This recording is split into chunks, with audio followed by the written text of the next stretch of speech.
안녕하세요. 반야의 서재입니다. 우리가 일상생활 속에서 가장 간단하면서도 손쉽게 할 수 있는 운동이 바로 걷기 운동인데요. 걷기는 무엇보다도 스트레스 해소에 큰 도움이 된다고 합니다. 그러니 과도한 업무와 끊임없는 경쟁으로 지쳐있는 우리 현대인들에게는 너무도 소중하고 중요한 운동이지요.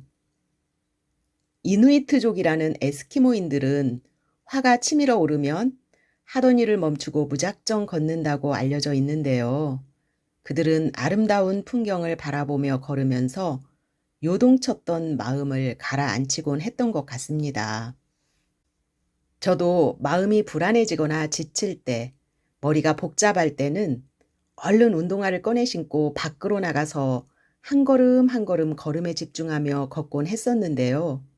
그러면 어느 사이 마음이 편안해지면서 생각이 단순해지고 정리가 되는 느낌이 들고 몸과 마음이 정화된 것 같아서 기분이 한결 나아지더라고요.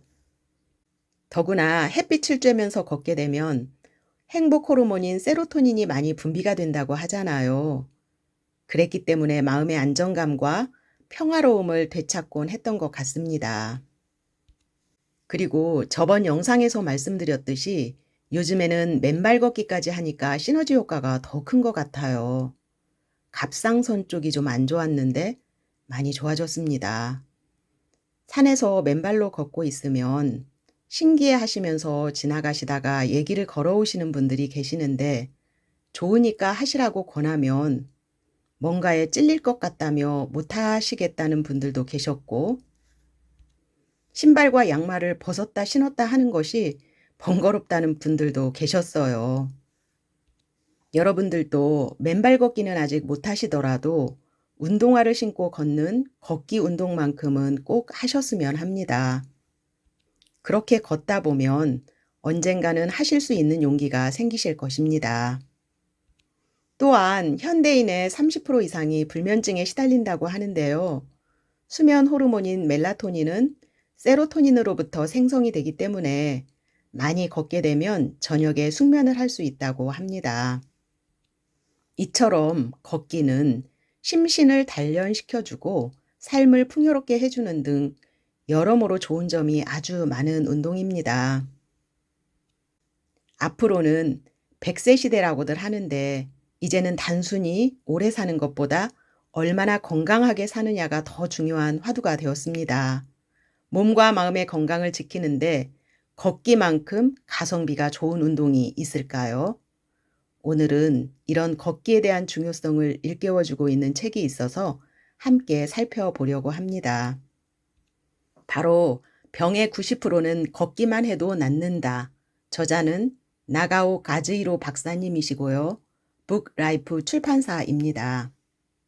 저자인 나가오 가즈히로 박사님은 가정의학과 전문의로 지난 30여 년간 다양한 증상의 환자들을 가까이에서 지켜보면서 대표적인 생활습관병, 즉 당뇨, 고혈압, 고지혈증, 그리고 아토피, 변비, 암 등 대부분의 질병들이 잘 걷지 않아서 생긴 병이라며 일상 생활 속에서 걷기를 생활화해야 한다고 책을 통해서 아주 강조를 하고 계시는데요. 우울증, 치매, 불면증도 치료 초기에는 약물요법이 필요할 수 있지만 되도록이면 빨리 약보다는 걷기 치료로 전환하는 것이 바람직하다고 하셨고요. 자연 치유력을 길러서 면역력을 강화하는 것이 무엇보다 중요하다고 하셨습니다. 특히 불면증이 있는 분들에게는 아침 해를 쬐면서 오전 산책을 하면 아주 좋다고 하셨어요. 갈수록 고령화 사회가 되면서 치매 환자 또한 급속도로 증가하고 있는데요. 치매를 예방하기 위해서는 걸을 때 계산을 하면서 걷기를 하면 좋다고 합니다. 예를 들면 50부터 3을 빼면서 걷는 것입니다. 50, 47, 44 이런 식으로 말입니다. 현명한 사람은 일찌감치 의료계를 둘러싼 부조리를 깨닫고 자기 치료를 중시한다면서 생활 습관을 바로잡고 자연적인 면역력을 키우라고 하셨는데요. 그것의 가장 간단하고도 효과적인 방법이 바로 걷기 운동이라는 것을 거듭 강조하고 있습니다. 책은 총 4장으로 되어 있는데요. 오늘은 3장과 4장에서 일부분을 요약식으로 살펴보겠습니다. 똑바로 걸어야 치료 효과가 있다. 나는 환자를 진찰할 때 반드시 신체 여기저기를 만져보는데 촉진은 진찰의 기본이다. 뼈가 비뚤지는 않은지, 근육의 양이나 탄성이 적절한지 등을 살피며 정성스럽게 촉진하면 그 환자가 평소에 얼마나 걷는지도 짐작할 수 있다. 나아가 인생의 어느 단계에 있는지도 대강 알게 된다. 사실 환자가 진료실에 들어와 내 앞에 놓인 의자에 앉을 때까지 걷고 서는 자세에서 이미 연령과 노화 정도가 드러난다. 본인이 서고 걷는 모습을 본 적이 있는가? 외출을 준비하며 옷 매무새를 확인하려고 전신 거울을 보는 사람이 많다. 그때 옷뿐만 아니라 어떤 자세로 서 있는지도 찬찬히 살펴보기 바란다. 가만히 서 있는 모습을 디지털 카메라나 휴대폰 카메라로 촬영해도 좋다. 자기 자신은 아무 이상이 없다고 느끼더라도 객관적으로 관찰하면 똑바로 서지 않는 사람이 상당히 많다. 본인은 깨닫지 못하더라도 한쪽으로 무게중심이 쏠린 사람도 있다. 좌우 균형이 맞지 않으면 횡단보도에서 신호를 기다리거나 승강장에서 지하철을 기다리며 자기도 모르게 한쪽 다리에만 중심을 싣고 서는데 이는 무릎이 상하는 원인이 된다. 익히 알고 있듯 오른발과 왼발의 구두 밑창이 균등하게 닳지 않는다면 무게중심이 한쪽으로 기울어졌다는 뜻이다. 몸에 불필요한 부담을 주지 않고 올바르게 서려면 턱을 가볍게 당기고 어깨가 굽지 않도록 가슴을 앞으로 조금 내민다. 등과 허리를 앞으로 구부리거나 뒤로 젖히지 말고 곧게 편다. 배를 앞으로 내밀지 않는다. 좌우 다리에 균등하게 체중이 실리도록 똑바로 선다.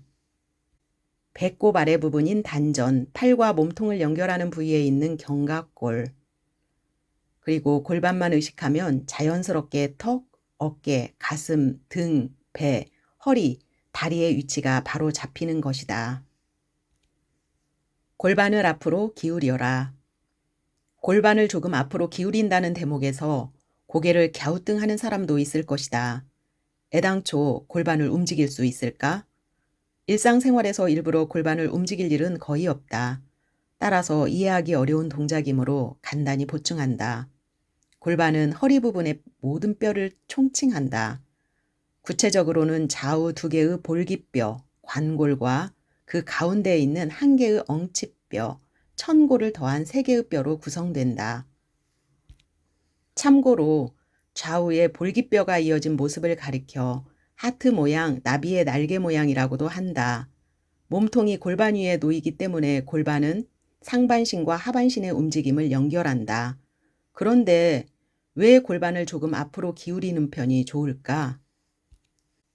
골반이 뒤로 누우면 배와 엉덩이에 힘이 들어가지 않고 골반이 부드럽게 움직이지 않는다. 골반이 유연하지 않으면 그 아래에 이어진 다리만으로 걷기 때문에 고관절과 무릎 관절에 불필요한 부담을 주게 된다. 골반을 조금 앞으로 기울이려면 어떻게 해야 될까? 단전에 힘을 준 상태에서 항문을 조이고 엉덩이를 위로 올리면 된다. 직접 해보면 확실히 골반이 살짝 앞으로 기울어서 허리 주위가 시원해지는 느낌이 든다. 한편 외래 진찰을 하다 보면 골반이 틀어졌다며 걱정하는 환자도 많다. 접골원에 갔더니 골반이 뒤틀렸대요. 정형외과 선생님이 골반이 비뚤어졌다고 하셨어요. 이렇게 말하며 어두운 얼굴로 진료실에 들어서고는 한다. 하지만 어느 정도 나이가 들면 누구든 골반이 틀어진다. 골반이 뒤틀렸다는 말에 상심하는 환자에게는 괜찮아요. 골반은 다들 뒤틀려 있어요. 보세요. 저는 더 심해요. 하고 내 허리를 보여준다. 나는 실제로도 허리가 좋지 않아서 자주 접골원을 찾는데 그때마다 반드시 골반이 삐뚤네요 라는 말을 듣는다.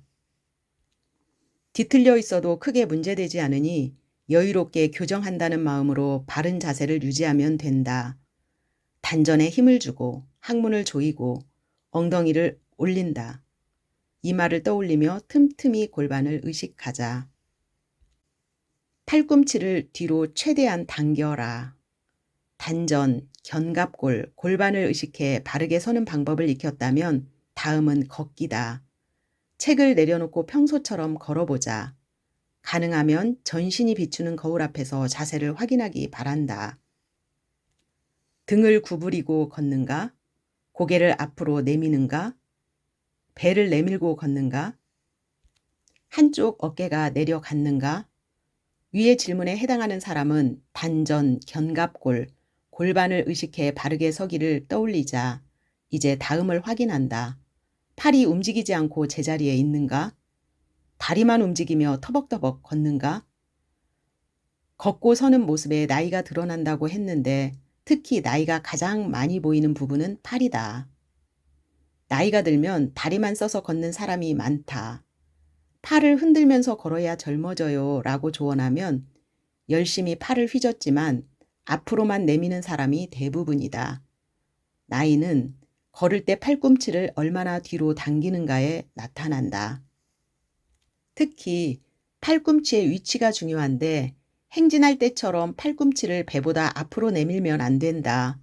팔보다 팔꿈치를 뒤로 당긴다고 생각하는 편이 쉬울지도 모르겠다.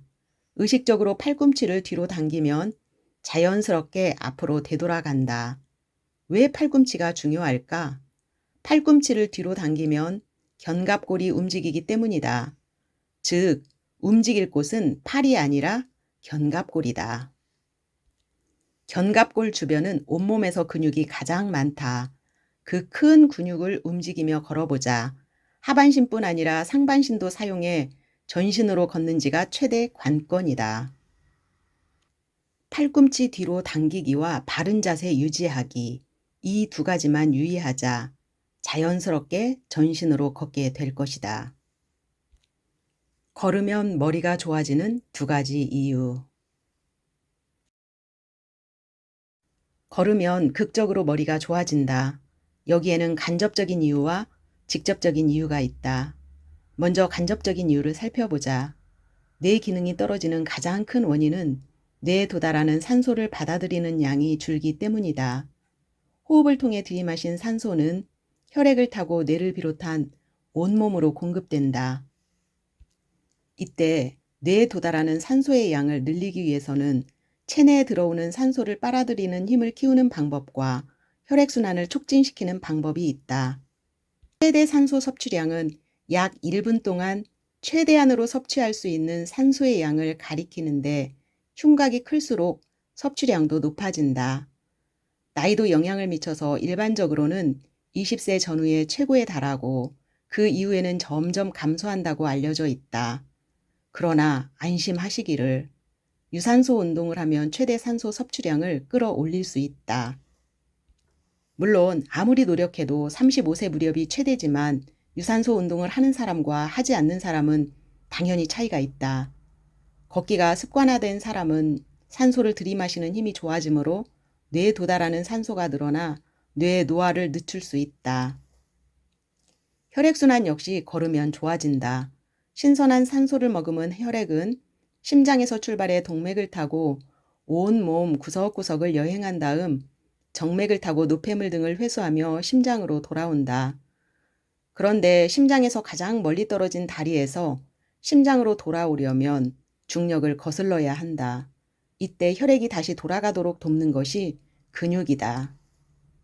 특히 제2의 심장이라 불리는 종아리 근육은 수축과 팽창을 통해 펌프 역할을 하며 혈액순환을 돕는다.